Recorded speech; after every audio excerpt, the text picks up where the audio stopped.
Hi guys, Assalamu Walaikum. How are you all? I hope you are well. Welcome back to my channel in this new video. Today's video, how to change the top table borderline style in Microsoft Outlook. So let's start it. At first open your document. Firstly, going to the insert menu option and click the table option.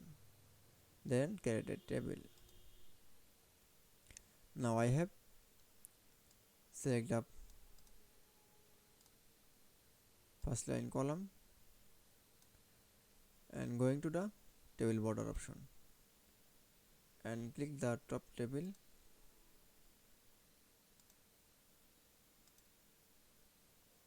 then color option, then any source color.